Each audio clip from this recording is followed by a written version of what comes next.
Untuk materi MOSFET jenis enhancement mode atau yang disingkat dengan e-MOSFET, kita lihat perbedaan antara e-MOSFET dan d-MOSFET itu terletak pada substrat atau semikonduktor pada bagian tengah. Pada MOSFET mode depletion atau di MOSFET masih terdapat celah atau kanal untuk semikonduktor N yang ada di sisi drain terhadap semikonduktor N yang ada di sisi source. Tetapi untuk e-MOSFET sama sekali untuk kanal N ini itu tidak ada celah. Jadi substrat sekaligus itu untuk bahan semikonduktor tipe P-nya itu dibuat langsung terhadap pembatas oksidasi silikat ini atau kaca atau SiO2.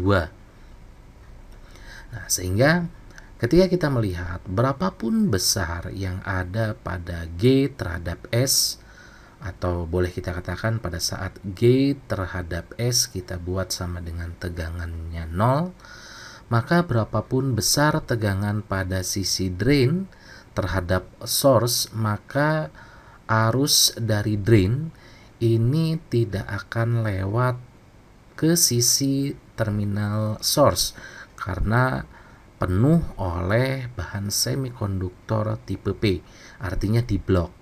Jadi tidak ada kanal atau celah sedikit pun untuk bisa mengalirkan arus drain. Walaupun besar tegangan drain terhadap source kita perbesar. Nah, demikian juga pada saat kita melihat gate terhadap source kita buat tegangannya negatif, artinya pada sisi gate ini lebih negatif dibandingkan pada sisi source, maka gate yang negatif ini akan kita lihat bahwa bahan semikonduktor tipe P yang di dalamnya terdapat banyak komponen pembawa muatan mayoritas hole, maka tentunya hole tersebut ini akan saling tarik-menarik dengan terminal gate yang negatif. Apalagi ditambah dengan pada sisi source yang dia merupakan polaritas positif yang sama dengan sisi substrat, maka hole pada tipe P dan substrat yang terminal positif ini akan saling tolak-menolak sehingga sebagian besar hole ini berkumpul pada sisi silika atau bahan kaca oksidasi ini, sehingga sama sekali hole ini tidak ada celah apapun juga. Artinya kalau kita lihat di sini sama sekali tidak ada celah ataupun gap atau apapun yang berkaitan dengan yang bisa kita alirkan arus dari drain terhadap source. Artinya bahwa berapapun besar gate terhadap S yang negatif itu tidak akan mengakibatkan arus drain itu mengalir ke source. Berbeda halnya kalau misalkan gate tersebut terhadap source kita berikan polaritas positif. Di gate positif, kemudian pada semikonduktor tipe P untuk bahan mayoritas minoritasnya elektron, maka ini akan saling tarik menarik dengan gate yang terminal positif ditambah dengan source yang dia itu terminal negatif, pada sisi substrat juga dia terminal negatif, maka elektron pada tipe P dengan substrat yang negatif ini akan saling tolak menolak sehingga elektron bergerak ke arah sebelah kiri, yang ditambah dengan gate yang positif akan ditarik lagi sehingga mengakibatkan seolah-olah terdapat kanal virtual elektron. Sedangkan kita tahu elektron di sini dengan elektron pada semikonduktor tipe N di sini yang merupakan mayoritas, maka akan seolah-olah elektron yang terkumpul di semikonduktor tipe P ini menjadi jembatan virtual pada kanal N terhadap di sisi drain terhadap kanal N di sisi source, sehingga dengan gate terhadap source yang diberikan positif, maka dengan memberikan tegangan drain terhadap source yang lebih besar akan menimbulkan arus. Jadi untuk e-MOSFET kanal N akan mulai muncul arus pada saat gate terhadap source diberikan tegangan positif.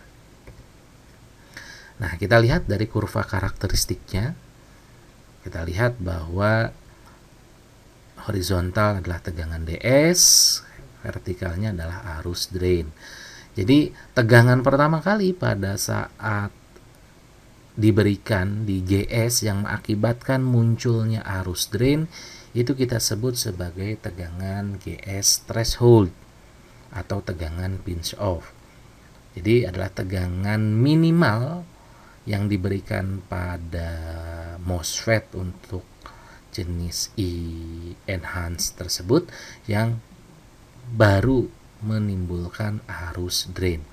Semakin besar nilai tegangan GS-nya, semakin positif, maka menyebabkan arus drain-nya akan semakin naik. Nah, sama persis seperti di MOSFET, terdapat dua daerah kerja, yaitu daerah ohmik, daerah trioda, dan daerah saturasi atau daerah aktif. Nah, untuk daerah aktif atau daerah pinch off atau daerah saturasi ini tercapai jika nilai tegangan GS lebih besar daripada tegangan threshold dan tegangan gain terhadap drain itu lebih kecil daripada tegangan threshold, di mana tegangan DS lebih besar daripada tegangan GS dikurangi dengan tegangan threshold. Arus yang akan dihasilkan, arus drain yang diperoleh adalah konstanta K dikalikan dengan VGS dikurangi dengan tegangan threshold dikuadratkan, dengan batas untuk VDS sama dengan VGS minus tegangan threshold.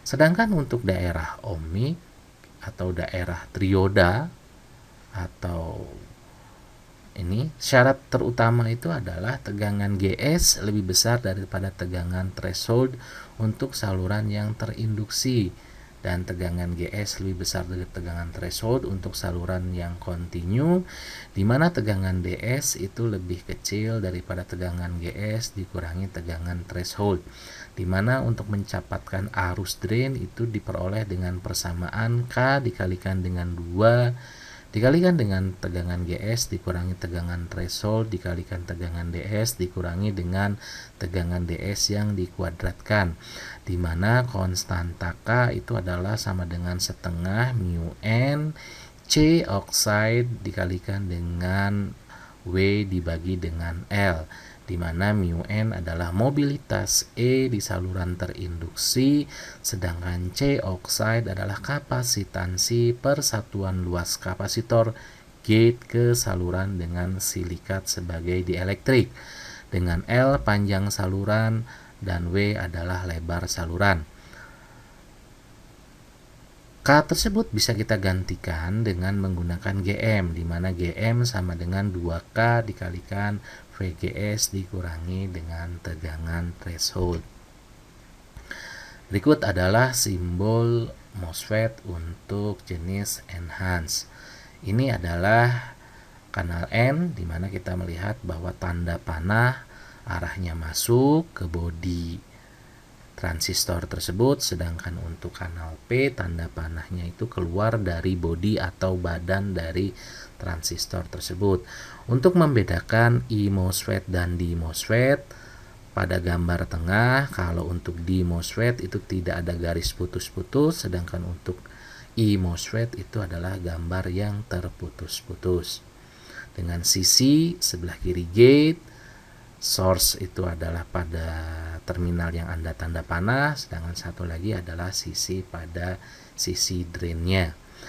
Kalau kita lihat dari kurva karakteristik untuk E MOSFET, kita melihat baik itu untuk kanal N maupun untuk kanal P, kita lihat bahwa perbedaan mendasar untuk kanal N adalah tegangan GS-nya dimulai dengan tegangan positif, sedangkan untuk kanal P tegangan arus drain itu akan muncul kalau tegangan GS-nya mulai dengan nilai tegangan negatif. Untuk daerah kerja, ohmik maupun daerah aktif, rumus baik itu untuk kanal N dan kanal P sama. Hanya yang membedakan itu adalah daerah untuk menentukan nilai tegangan DS terhadap tegangan GS-nya.